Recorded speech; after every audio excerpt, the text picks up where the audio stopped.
Olá, meus amigos, um dia de muita paz para todos nós. Hoje, exatamente 26 de setembro de 2025, estamos nós reunidos para estudarmos a obra, o livro Céu e Inferno. E nós estamos na primeira parte. Qual capítulo, Augusto? Capítulo 11, que é intitulado É Proibido Evocar os Mortos. Hoje a gente vai para o 6, né? Começa o item 6 hoje. Item 6. Então vamos pedir para a nossa irmã Aramita fazer nossa prece de gratidão?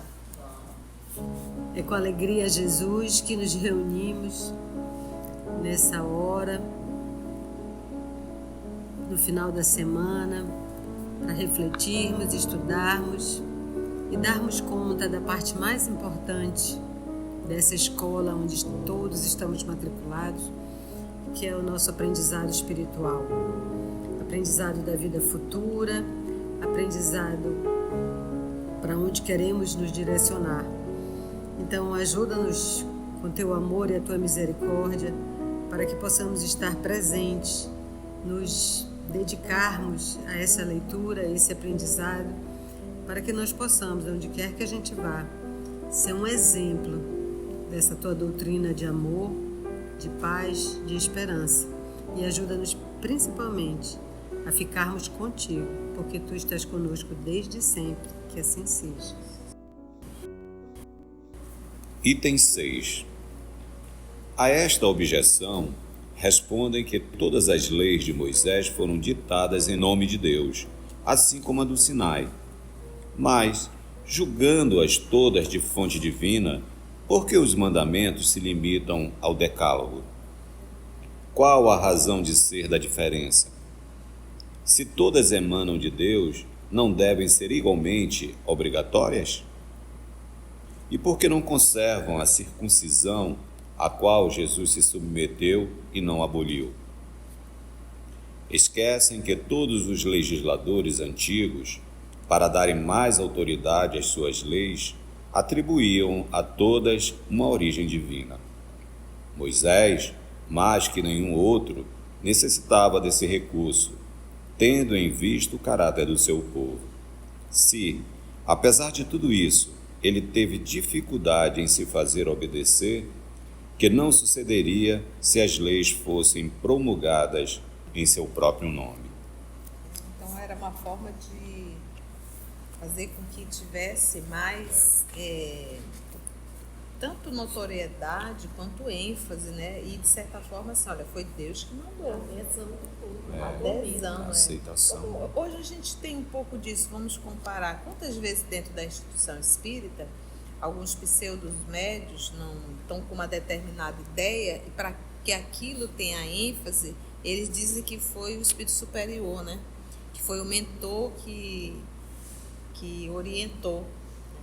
Então, uma comparação um pouco menor, mas para a gente ver essa ideia que nós carregamos de querer que a nossa ideia prevaleça e a gente acaba utilizando dessas forças superiores, né? E Moisés usava Deus, mas ele era visto como legislador, aquele que criava e promulgava as leis, né? Qual foi a lei dada por Deus direto a Moisés?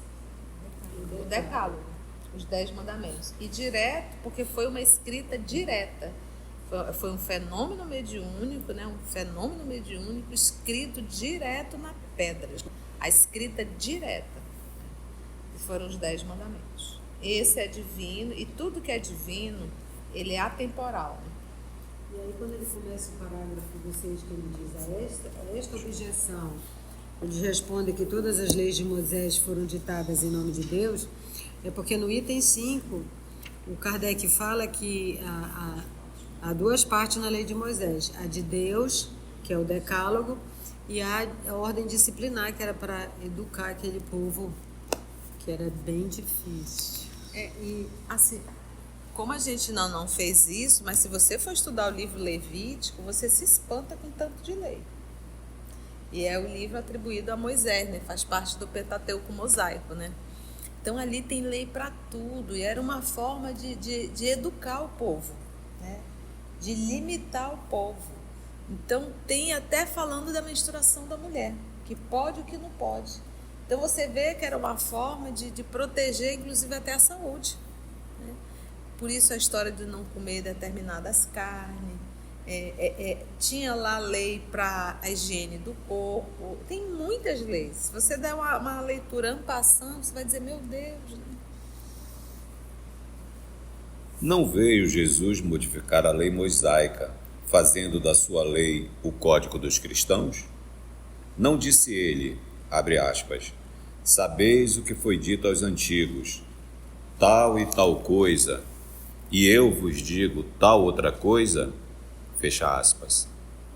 Entretanto, Jesus não proscreveu, antes sancionou a lei do Sinai, da qual toda a sua doutrina moral é um desdobramento.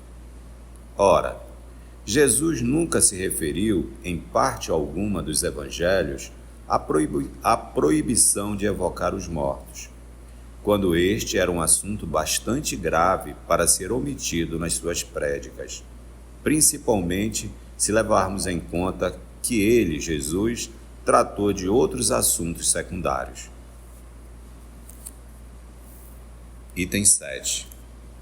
E só quando ele diz assim, né, Jesus não proscreveu, antes sancionou a lei dos sinais, da que toda a sua doutrina moral é um desdobramento. Quando a gente pega, que ele recebeu lá no Sinai, né, o Decálogo, nós vamos perceber que aquelas leis, elas são imutáveis. E até hoje nós não aprendemos o Decálogo. A gente sempre é bom lembrar a distância que existe entre Jesus e Moisés. Nós estamos falando mais de 1.600 anos. A distância entre os dois. Então, foram mais de 1.600 anos essas leis sendo estudadas, aplicadas, exigidas, e isso virou um rito muito grande. Então, se valorizava muito mais as leis criadas por Moisés, em detrimento, inclusive, do próprio Decálogo. Porque o Decálogo, o quinto mandamento era não matarás. E a lei foi arrumando brechas para justificar o matar. Então, não, você pode matar se fizer isso, você pode matar se fizer aquilo, se alguém for lá matar o seu irmão, você tem direito de... Foi abrindo exceções, né? Foi abrindo exceções. E tem um exemplo que ele deu, inclusive, de matar o boi, né? Sim. Pode matar o boi se o boi ficar novo, então... Isso está dentro do Levítico, né? Ninguém podia comer a carne. E ninguém podia comer a carne. Item 7. Finalmente, convém saber se a Igreja coloca a lei mosaica acima da evangélica. Em outras palavras, se é mais judia que cristã. Convém também notar que, de todas as religiões, a judia é justamente a que faz menos oposição ao espiritismo, visto não invocar a lei de Moisés contra as relações com os mortos, como fazem as seitas cristãs. Olha que pergunta inteligente, né? Que observação inteligente. E aí, porque eles estão pegando uma lei de Moisés, né? Que é o Deuteronômio, né? Que era não evocar os mortos. Ele diz assim, olha, quem deveria estar me perseguindo no TAC seriam os judeus, né? Perseguindo a doutrina. E vocês que são cristãos estão valorizando mais o quê? O que Jesus falou ou o que Moisés falou, né? Item 8. Outra contradição. Se Moisés proibiu evocar o espírito dos mortos, é que estes podiam vir, pois do contrário seria inútil a proibição. Ora, se os mortos podiam vir naqueles tempos, também o podem hoje. E se são espíritos de mortos os que vêm, é que não são exclusivamente demônios. Aliás, Moisés não fala de modo algum nestes últimos, nos demônios. Porque ele diz assim que na verdade os espíritos eram quem? Os demônios. Não, são demônios. Mas Moisés não falava nisso não, né? Moisés falava, não se pode evocar os mortos. Ele não diz não se pode evocar os demônios. Ele não se referia, né, aos espíritos como demônios, né? Se os mortos podiam vir naqueles tempos, também o podem hoje. E se são espíritos de mortos os que vêm, é que não são exclusivamente o quê? Demônios, né? Então, se podia vir naquela época, pode. Gente, obviamente que o Kardec está trazendo isso aqui, nos refutando, porque tem que refutar, uma vez que as pessoas... foi uma uma perseguição muito grande ao espiritismo, e ainda há. Hoje não mais tanto, hoje se há um respeito, vamos dizer assim. Agora, o que a gente tem que pegar esses estudos é para nós termos material suficiente para raciocinar.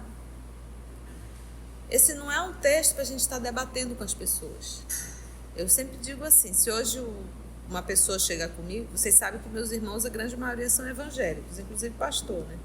Pastor, pastora, mas a gente se respeita e vive muito bem, porque antes deles serem pastor e pastora, eu já era espírita e eles conviveram com a espírita dentro de casa. Então, eles mesmos não admitem que falem do espiritismo como coisa do demônio. Tanto é que às vezes eu vou à igreja deles, a gente já fez alguns trabalhos voluntários juntos. Então ela não admite, minhas irmãs não tem nada a ver do demônio. O espiritismo não é isso. Mas em nenhum momento eu vou discutir com eles. Porque foi a religião que eles se sentiram bem. Foi a religião que eles tomaram, e hoje são pessoas que congregam, que falam com pessoas simples. Minha irmã é médium ostensiva, né? Tem uma sensibilidade muito grande de ela estar atendendo a pessoa e ela diz, o Espírito Santo está falando comigo. E manda o recado para aquela pessoa e ela passa. Às vezes, eu já falei para vocês, a pessoa está mentindo na frente dela e ela diz, olha, irmão, o Espírito Santo está me falando, você está mentindo, né? E eles fazem, por exemplo, quando a gente escuta isso, a gente só balança a cabeça, a gente não passa, né? Nós espíritas somos orientados para isso, né? A gente não está aqui para estar desmascarando ninguém. Já a cultura deles é mais ferrenha, né? A gente vai lá e diz assim, não, o Espírito Santo está me falando, você está mentindo, né? Não é conversa mole não, né? Então, no nosso dia a dia, nós não podemos pegar esse material aqui para estar debatendo ou combatendo. Se a pessoa chega e diz, olha, eu sou da religião tal, eu não acredito em reencarnação. O que você vai dizer? Tá. Né? Tá ok. Né? Isso não vai fazer diferença a nível de... Não é a religião que você professa, mas é a religião que você vive. Né? É viver. Então é a vivência que nos mostra o caminho, né? É, pois, evidente que não se pode aceitar logicamente a lei de Moisés nessa circunstância, pelo duplo motivo de que ela não rege o cristianismo, nem é apropriada aos costumes da nossa época. Mesmo supondo que ela não tenha toda a autoridade que alguns lhes atribuem, não poderá, como vimos, aplicar-se ao espiritismo. É verdade que Moisés engloba, na sua proibição, a interrogação dos mortos, porém de modo secundário, como acessório às práticas da feitiçaria.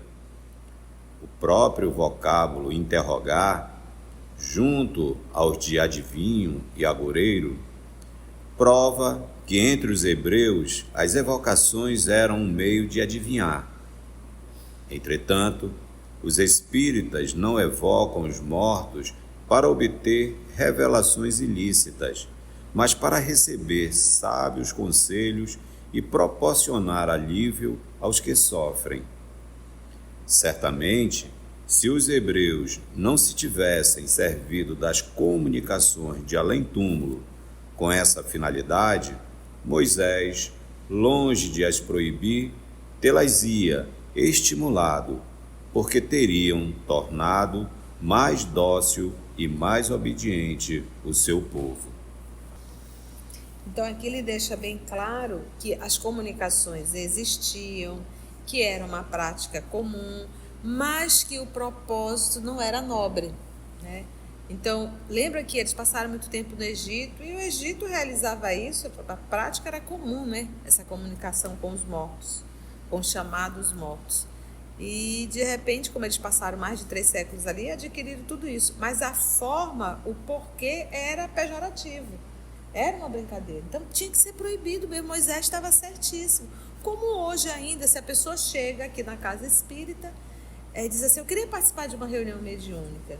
Se for uma casa espírita séria, que realmente já estudou verdadeiramente as obras da codificação, ela jamais irá fazer mediúnica pública. Casa espírita que faz mediúnica pública são trabalhadores que não são espíritas, que não estudaram a codificação. Então, se a pessoa chega aqui e ela quer assistir a reunião mediúnica, nessa hora eu aplico Moisés. É proibido evocar os mortos. Essa pessoa não pode, ela não tem capacidade. Isso pode ser, inclusive, até prejudicial para ela mesma. Então, o bom senso nos diz que é necessário a gente primeiro estudar, ter todo o conhecimento, para a gente poder entender. O Kardec diz no Livro dos Médiuns, algumas pessoas desavisadas dizem assim, mas o espiritismo tem que estudar. Gente, ele mesmo diz, você leva uma pessoa que não tem nenhum conhecimento para dentro de um laboratório, você vai estar colocando a vida dessa pessoa em risco? Ela vai achar que é água e pode não ser água. Ao invés de ser H2O, é o quê? H2O2. Ela não tem conhecimento, né? Então, é necessário verdadeiramente proibir. E ele agiu certíssimo, não está errado não, para a época. Lembra que nós estamos falando, quantos anos de Jesus? 2050. Quantos anos de Moisés? 1.800. Nós estamos aí há 3.800 anos atrás, gente. E o povo se apega nisso e diz, se apega nisso, mas aproveita e se apega logo em todo o Levítico e começa a praticar todo o Levítico. Mas os outros é para a época. Sim, por que essa também não pode ser da época? Né? Interessante que Kardec vem dizendo que não é o problema da comunicação, mas da finalidade da comunicação, né? Que o Moisés não proibiu pela comunicação, mas pela finalidade que ela é utilizada, né? Exatamente. Para pedir para tal coisa, eu fico imaginando que também os espíritos, alguns crimes poderiam ocorrer e a desculpa seria não, porque o espírito me falou tal coisa, a pessoa está me enganando, vai me enganar, sim, e aí cometiam-se crimes. Como os espíritos zombeteiro. Né? Cometiam-se crimes, porque se fosse só uma brincadeira ou para saber onde está tal coisa. Você imagina dizer assim. Talvez não fosse mais assim, se chegasse para fazer uma intriga entre eu e você, sim, né? E todo mundo. Então, imagina chegar assim, olha, teu esposo está te traindo. Você vai e mata o moço, coitado. Isso não tem nada a ver com isso. Ainda mais com duas cenas, né? Porque às vezes é um espírito que é um espírito inimigo da família. A gente vê, tem espíritos levianos. Isso é uma coisa que a gente aprende. A gente não pode acreditar em tudo que espírito diz, gente. Acho que já estava chegando aos raios dessa doutrina, né? E precisava se evitar tudo. É verdade.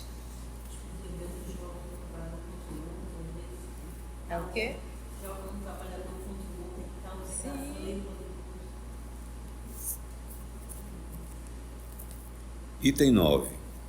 Se alguns críticos brincalhões ou mal intencionados apresentam as reuniões espíritas como assembleias de feiticeiros e necromantes, e os médios como ledores de sortes, se alguns charlatães associam o nome do espiritismo a práticas ridículas que este desaprova, muita gente, em compensação, faz justiça e testemunha o caráter essencialmente moral e grave das reuniões sérias. Além disso, a doutrina, exposta em livros ao alcance de todos, protesta bem alto contra os abusos de todos os gêneros, para que a calúnia recaia sobre quem merece. Apresenta as reuniões espíritas como assembleia de feiticeiros e Necromantes. Os médios como o quê, coitado? Ledor. Então você vê que a pessoa é uma pessoa que não conhece nada, né? É aquilo que a gente vem falando. O pior crítico é aquele que quer criticar aquilo que não conhece, né? Item 10. Dizem que a evocação é uma falta de respeito pelos mortos, cujas cinzas não devem ser perturbadas. Mas quem é que diz isso? São os antagonistas de dois campos opostos, que se dão as mãos, isto é, os incrédulos que não creem nas almas e os crentes que pretendem que só os demônios e não as almas é que podem vir. E lembra que a gente não evoca, por exemplo, Kardec trabalhou com a evocação, né? Ele evocava, mas lembra que antes dele evocar, ele perguntava a São Luís. que era o responsável da reunião, se ele poderia evocar o espírito fulano. São Luís autorizava ou não. Por quê? Porque às vezes o espírito está em condição que não pode se comunicar. Ele não tem ele não tem condições de se comunicar. Então a gente vê que era isso. Hoje as reuniões mediúnicas, a gente não evocar que eu digo assim, eu quero falar com o espírito fulano de tal. A gente não faz isso. Até porque o próprio estudo já nos orienta, nos condiz para hoje. Kardec fez isso na época porque o propósito era a codificação da doutrina.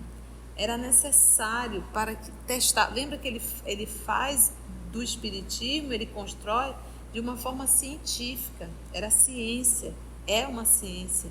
Então ele precisava pesquisar, ele precisava comparar, ele precisava pontuar. Foi quantitativo, foram mais de 1000 médios, então eram necessárias evocações para isso, para se comprovar o fenômeno. Hoje não, as reuniões mediúnicas nós fazemos a prece e deixa que a espiritualidade é que programa, para a gente atender quem? Não é para atender espíritos que eu gostaria de falar, em hipótese alguma, para atender os espíritos sofredores que Kardec atendia, né? Espíritos sofredores que têm muito, mas muito mesmo, que saem do corpo e permanecem aqui na Terra. Então esse é o propósito, é um ato de caridade mesmo. A gente não vai para lá para estar fazendo perguntas se eu vou conseguir isso, se eu vou conseguir aquilo. O fato de nós estarmos lá, nós não somos pessoas, como diz assim, que tem mais recursos, não, que tenha mais ajuda ou mais oportunidade, em hipótese alguma. Estamos ali também para servir. Quando a evocação é feita religiosamente e com recolhimento, quando os espíritos são chamados não por curiosidade, mas por um sentimento de afeição e simpatia, com desejo sincero de instrução e progresso, não vemos nada que denote falta de respeito em apelar-se para as pessoas mortas, como se fazia quando estava entre nós. Há, porém, outra resposta categórica a essa objeção. É que os espíritos se apresentam espontaneamente, sem constrangimento, muitas vezes mesmo sem que sejam chamados. Eles também dão testemunho da satisfação que experimentam por comunicar-se com os homens e se queixam, às vezes, do esquecimento a que são relegados. Se os espíritos se perturbassem ou se agastassem com os nossos chamados, certamente o diriam ou não atenderiam ao chamado. Já que são livres, quando se manifestam, é porque isso lhes convém. E vamos parar aí, né? Então aqui ele fala muito bem o que é o trabalho da doutrina espírita, né? E ele diz: existem, porém, outra resposta categórica a essa objeção. Repetindo, é que os espíritos se apresentam o quê? Espontaneamente, sem constrangimento, muitas vezes mesmo sem que sejam chamados. Então, Kardec trabalhava só com evocações? Não, tinha as comunicações que eram também o quê? E aí ele finaliza dizendo que dão testemunho da satisfação que experimentam por comunicar-se com os homens. Quem participa de reunião de desobsessão séria vê a satisfação, o bem-estar de ter sido acolhido. Gente. É tão lindo o trabalho da desobsessão, se vê espíritos no estado de sofrimento tão grande e a gente poder atender, ver o amparo da espiritualidade. Mas dizer, mas tia, são os espíritos que ajudam os espíritos? São. Agora, por que o trabalho da desobsessão? Porque muitos desses espíritos que estão aqui na Terra, em torno de todos nós, eles não conseguem enxergar os espíritos nobres. Então, os espíritos nos utilizam para conversar com esses espíritos. E esses espíritos nobres, eles acabam o quê? Intuindo o dialogador para falar para o espírito que necessita ouvir. É um trabalho muito bonito, realmente, muito lindo. E está muito bem escrito isso no livro Missionário da Luz também. Vamos parar aí, Augusto, ok? Se você chegou até aqui o final, deixa seu comentário. É muito importante a gente poder ler o teu comentário. Não esqueça de curtir para que possa divulgar a página, dá o seu like, né? E, se possível, faça a sua inscrição no nosso canal e toca o sininho. Porque quando você toca o sininho, o YouTube avisa para você quando o EOS publicar um novo estudo. Então, receba um grande abraço da família EOS Manaus. Antes de orarmos em agradecimento, vamos ouvir algumas considerações da tia que destacamos neste estudo para a reflexão dos ensinamentos. Vamos aos destaques da tia? A ideia que nós carregamos de querer que a nossa ideia prevaleça e a gente acaba utilizando dessas forças superiores, né? E Moisés usava Deus, mas ele era visto como legislador, aquele que criava e promulgava as leis, né? Qual foi a lei dada por Deus direto a Moisés? O Decálogo, os 10 mandamentos. E direto, porque foi uma escrita direta. Foi um fenômeno mediúnico, né? Um fenômeno mediúnico escrito direto na pedra. A escrita direta. E foram os 10 mandamentos. Esse é divino, e tudo que é divino, ele é atemporal. Se você for estudar o livro Levítico, você se espanta com tanto de lei. E é o livro atribuído a Moisés, né? Faz parte do Pentateuco mosaico, né? Então ali tem lei para tudo, e era uma forma de educar o povo. E até hoje nós não aprendemos o Decálogo. A gente sempre é bom lembrar a distância que existe entre Jesus e Moisés. Nós estamos falando mais de 1.600 anos. Então se valorizava muito mais as leis criadas por Moisés, em detrimento inclusive do próprio Decálogo. Porque o Decálogo, o 5º mandamento era não matarás. E a lei foi arrumando brechas para justificar o matar. Agora, o que a gente tem que pegar esses estudos é para nós termos material suficiente para raciocinar. Esse não é um texto para a gente estar debatendo com as pessoas. A pessoa chega e diz: olha, eu sou da religião tal, eu não acredito em reencarnação. O que você vai dizer? Tá. Não é a religião que você professa, mas é a religião que você vive, né? É viver. Então é a vivência que nos mostra o caminho, né? Então aqui ele deixa bem claro que as comunicações existiam, que era uma prática comum, mas que o propósito não era nobre, né? Então, lembra que eles passaram muito tempo no Egito, e o Egito realizava isso, a prática era comum, né? Essa comunicação com os mortos, com os chamados mortos. E, de repente, como eles passaram mais de 3 séculos ali, adquiriram tudo isso. Mas a forma, o porquê era pejorativo, era uma brincadeira. Então, tinha que ser proibido mesmo. Moisés estava certíssimo. Como hoje ainda, se a pessoa chega aqui na casa espírita e diz assim: eu queria participar de uma reunião mediúnica. Se for uma casa espírita séria, que realmente já estudou verdadeiramente as obras da codificação, ela jamais irá fazer mediúnica pública.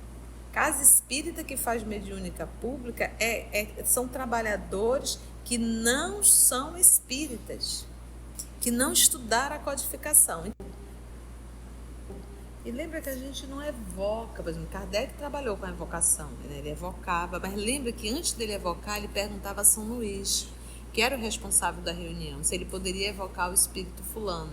São Luís autorizava ou não. Por quê?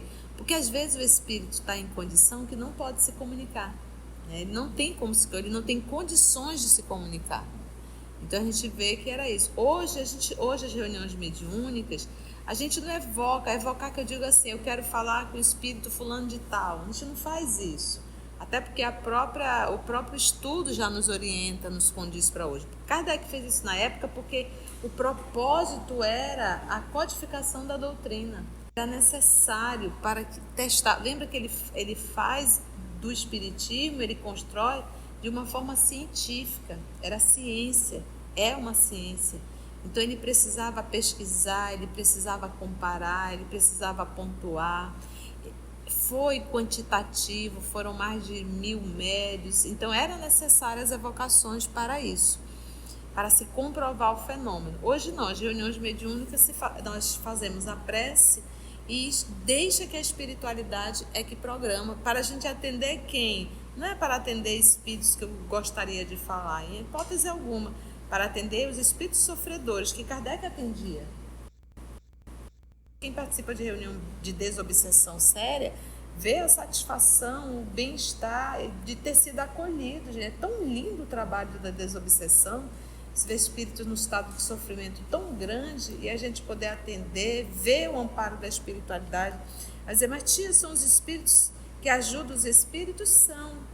Agora, por que o trabalho da desobsessão? Porque muitos desses espíritos que estão aqui na Terra, em torno de todos nós, eles não conseguem enxergar os espíritos nobres. Então, os espíritos nos utilizam para conversar com esses espíritos. E esses espíritos nobres, eles acabam intuindo o dialogador para falar para o espírito que necessita ouvir. É um trabalho muito bonito, realmente, muito lindo. E está muito bem escrito isso no livro Missionário da Luz. Assim, concluindo o nosso estudo de hoje e agradecendo o nosso Mestre Jesus por mais este momento de aprendizado, vamos orar? Então, assim, meus irmãos, nós agradecemos ao nosso Pai Criador, ao nosso Mestre Jesus, aos amigos espirituais aqui presentes, por essa oportunidade que nos é dada de estudo e de reflexão. Te rogamos, Senhor, as tuas bênçãos e que abençoe a esse ambiente que nos acolhe. Graça te damos. Que assim seja. EOS Manaus. Estudando para servir ao Cristo. Visite nosso site em www.eosmanaus.org. No YouTube, procure o canal EOS Manaus. Participe do nosso grupo no Facebook. No Instagram somos @EOS Manaus. Escute e estude na Rádio Manaus de Estudos Espíritas. Estamos, também, em diversas plataformas de áudio. Procure EOS Manaus, no seu aplicativo preferido. EOS Manaus. Estudando para servir ao Cristo.